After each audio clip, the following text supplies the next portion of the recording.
Today we are going to talk about Jalen Hurts and the way he plans to lead at Oklahoma and all that's coming up after the bumper. What do you mean you don't subscribe to my son's YouTube channel? Mama, no! Just snap the damn ball, RJ. What's up, kid folk? It's RJ Young. I am not on a step mill. Consider hitting the like and subscribe button because I upload a video every single day. So it's OU related, college football related, sports related. We have a good time, and today we're going to talk about how Jalen Hurts plans to lead at the University of Oklahoma as a quarterback. He spoke with the media on Wednesday and had this to say about his leadership style. Take a listen. How do you get that leadership when you've just been here for a couple of weeks or whatever it's been, and the quarterback position is a leadership position by nature? I mean, how do you haven't been here for that long? How do you not be overbearing, but at the same time show that leadership? I think one thing that me and Coach Riley have talked about is, you'd rather be, when I look back on this, on this year, I'd rather say I said too much than said too little. Do you feel like your role, have you started to sense what role you have in doing that with this team? Is it, getting guys together? Is it talking? I mean, what does that look like, sound like for you? I mean, yes, I'd say so. I can't work my way around that question, so I'd say so.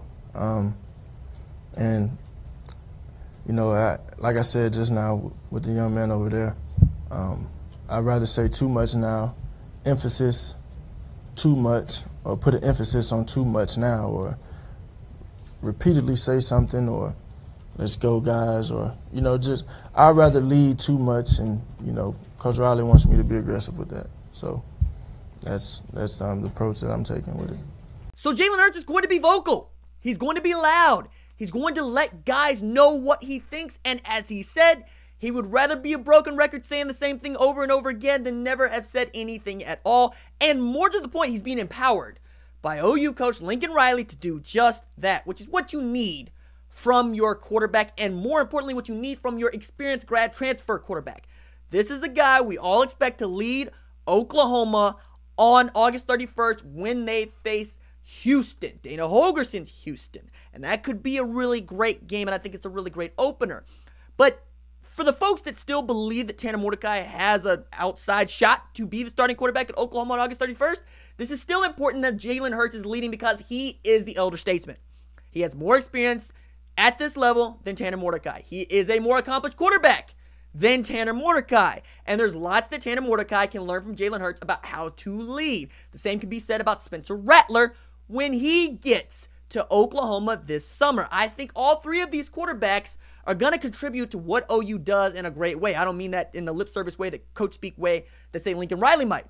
I think in Tanner Mordecai, you're going to have a capable understudy to Jalen Hurts if something were to happen to him from an injury standpoint.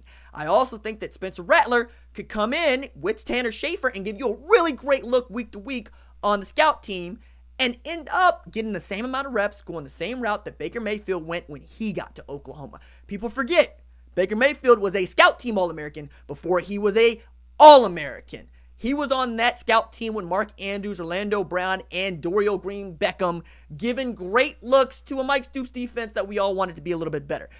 But I'm getting to past the point of just saying I expect Jalen Hurts to be good. I'm really starting to believe him. Because up until this point, I was going, is he Alabama's quarterback playing for Oklahoma, or is he Oklahoma's quarterback? Where is his headspace?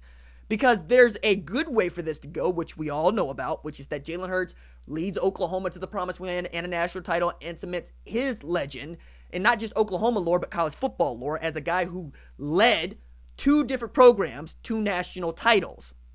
And there's the opposite one, where if it doesn't go to plan this year, and Oklahoma somehow goes 5-7, perhaps it becomes OU's fault that Jalen Hurts wasn't good because Jalen Hurts was just fine in Alabama. And then you got Bama fans who want to throw a hissy fit talking about how OU might have broken Jalen Hurts. And I think Hurts put an end to that for now.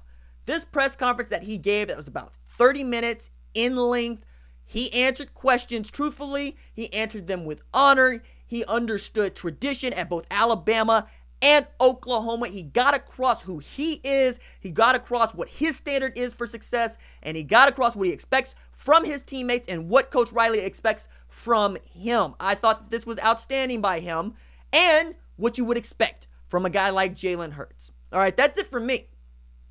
Deuces.